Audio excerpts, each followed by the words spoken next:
Hi, my name is Carrie Mushrush, and today I'm going to be presenting the theory of moral development developed by Lawrence Kohlberg. A little bit of background on Lawrence Kohlberg. He lived from 1927 to 1987. He was deceased by apparent suicide. He was a 20th century psychologist known primarily for his research in moral psychology and development. Kohlberg enrolled in the University of Chicago, and with high examination scores, he was excused from many of the required courses, and he received his bachelor's degree in just 1 year. His dissertation was based on his research into the moral choices of adolescent boys and led to a life devoted to the exploration of moral and ethical development in young people. Now, before we get into the actual theory, I wanted to give you some history of the theory of moral development. This theory was stemmed from John Piaget's theory of moral reasoning. In that theory, John concluded that children actively construct knowledge as they explore and manipulate the world around them. The theory of moral development by Kohlberg made us understand that morality starts from early childhood years and can be affected by several different factors. Kohlberg got his ideas for this theory based on the research that he performed on very young children. He noticed that children are faced with different moral issues and that their judgments, whether positive or negative, are heavily influenced by several different factors. Understanding the theory, morality can be developed either negatively or positively. It depends on how an individual accomplishes tasks before him during each stage of moral development across his lifespan. So this is a theory for young children and adults, just depending on their ethicality of decision making.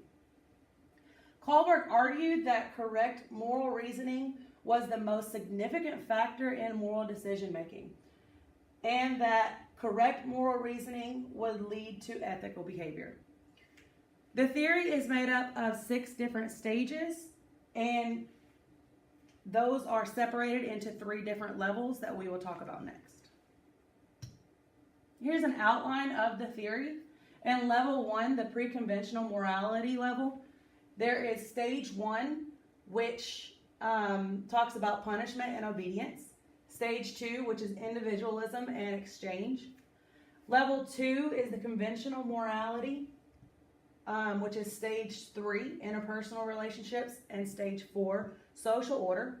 And finally, level 3 is post-conventional morality, which includes stage 5, social contract and individual rights. And finally, stage 6, which talks about universal principles. In level 1, the pre-conventional morality level, stage 1, obedience and punishment. In this stage, this is where individuals focus more on the avoidance of punishment. The person is motivated to avoid punishment and has little or no independent moral reasoning. So basically when talking about children, they want to avoid getting in trouble, so that's why they make the decisions that they do. In this is the stage that they would be in. Their actions are bad if they get punished and good if they do not. In stage 2, still under level 1 pre-conventional morality, is individual exchange. In this stage, individuals make decisions and actions based on self-interest. So this is more about what do I want and how is this going to impact me. Individuals are focused on fulfilling their own self-interest while acknowledging that different people have different views.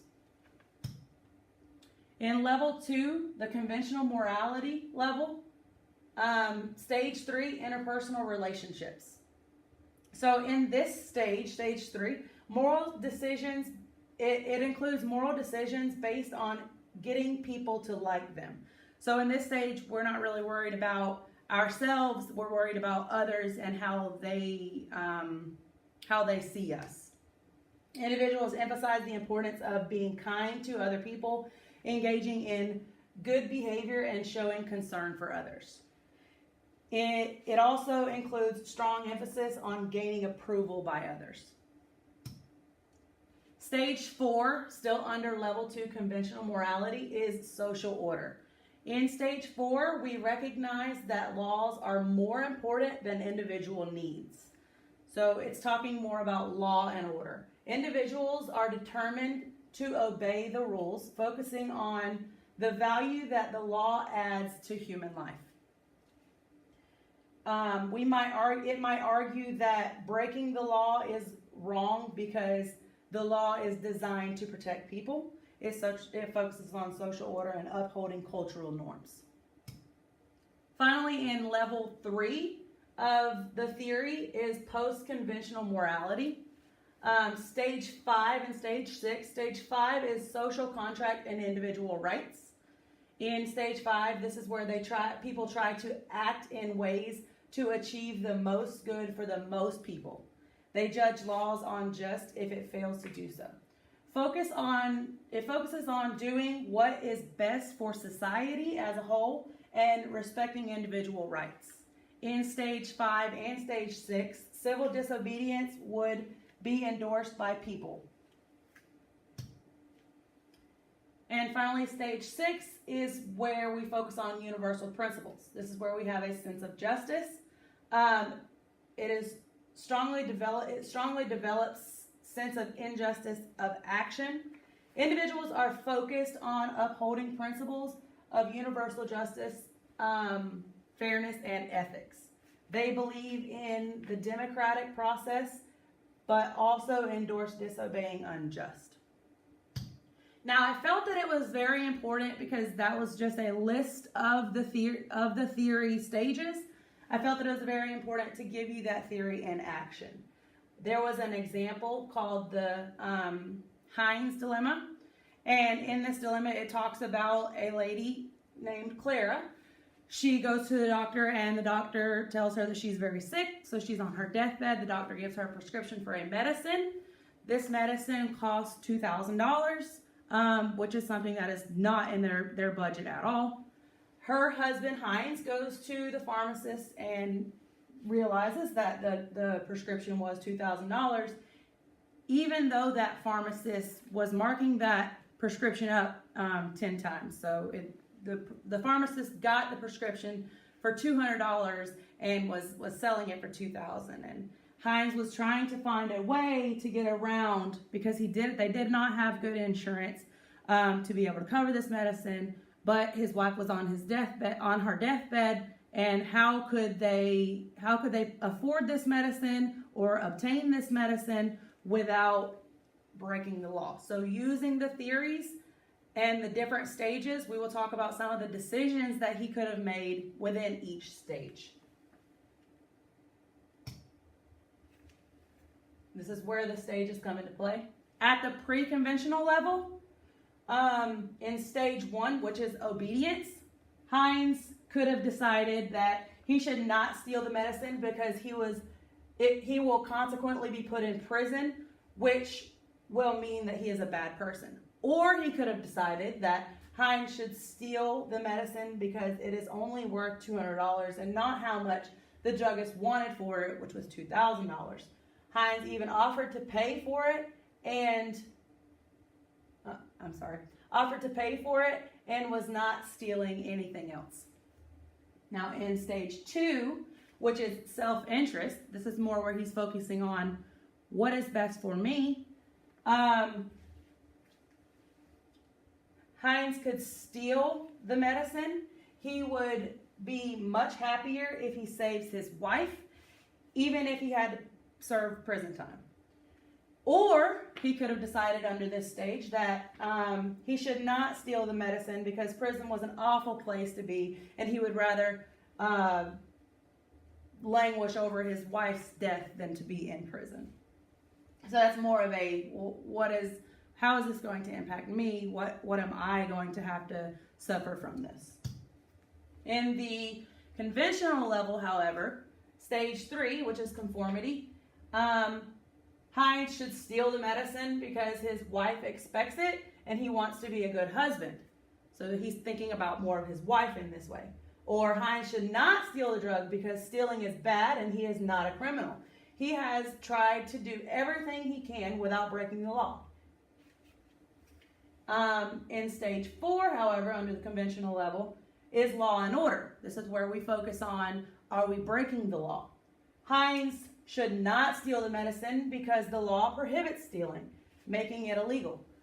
We're becoming more and more with the stages as we get into the higher stages. We're becoming more and more aware of how we are impacting our other people and how ethical we are being with our moral decisions and with our decisions that we are making. So in stage 4, he also could have said he could have stole the drug for his wife, but also take the prescribed punishment for the crime, as well as paying the drug what he is owed. So he kind of was thinking, I can pay him $200. That's how much he got it for. My wife will be saved and the drug will be paid for. So he's trying to figure out how to help everybody.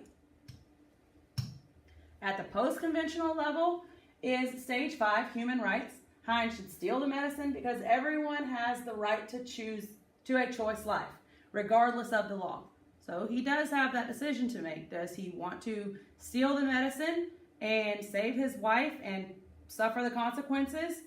That's his decision. In stage 5, we see that. Also, he could say Hines should not steal the medicine because the scientist has a right to compensation. So even if he wanted 10 times as much, even if his wife was sick, that is that scientist's job. That's his way of life. And in stage 6, the highest level, is universal human rights. So we're thinking about everybody. In the beginning, we're starting to think about ourselves, and then toward the end, we're thinking about everybody, and it kind of goes up from there, from the beginning. Hines should steal the medicine because saving a human is more fundamental value than the property rights for another person. So he's kind of trying to weigh out his options here.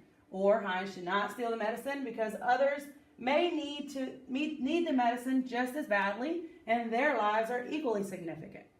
It's a very hard decision that we have to make, and whenever we are focusing on our ethical values and how we are impacting others, it is very important to think about different strategies. What could happen? What's going to happen? What are the consequences? And the more that we are aware of those consequences and the more that we are concerned about those consequences, that depends on what stage of the theory you are in. The key takeaways of this theory of moral development is that not everyone, even adults, so this doesn't just talk about children, makes it to the final stages of this theory. We can tell that by the adults that we have seen, by the TV shows that we have seen, people in prison. We don't always make the right decisions, and you may think that the person next to you is not a very ethical person. The ethicality of the decisions that we make will determine what level of moral development we have reached. And Kohlberg believed that boys and girls develop through these levels at the different rates. Now, I feel like in the beginning when I talked about he got his dissertation in learning about boys and the way that they behave, he believes that boys and girls develop through different levels.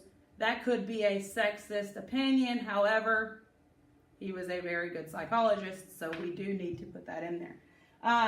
This theory was very important as it assists us in the right direction to understand the needs of our children and the moral and ethical values that we can teach them. As teachers, we have to do a million different things. We have to teach them lesson plans, but it is also important to help them to be good people. I personally am a first grade teacher, and coming from kindergarten, these children still need to know how to make good decisions in life. They need to be able to go out into the real world and focus on, okay, how am I impacting other people? I think at the younger ages, they are definitely in the lower stages, of course, but it is up to us as teachers to help them to figure out how to be more ethical along their lifespan. And finally, I leave you with discussions and questions that you can possibly come up with, or you can possibly answer. How could you use this theory to improve your teaching skills? Now, I personally would like to go through my own teaching skills and figure out how I can improve, how I can make my students better to be more ethical. I personally got my master's degree in business administration, where I focused on communicating with others, and I did have a lot of training in ethics. So this was a very good theory for me to work on. And another one is, does this theory relate in any way to the theory that you presented and researched? If so, how? And finally, as this relates to other theories that we are learning, how can we combine these theories to enhance the relationships with our students and even others around us? I appreciate your time. Thank you.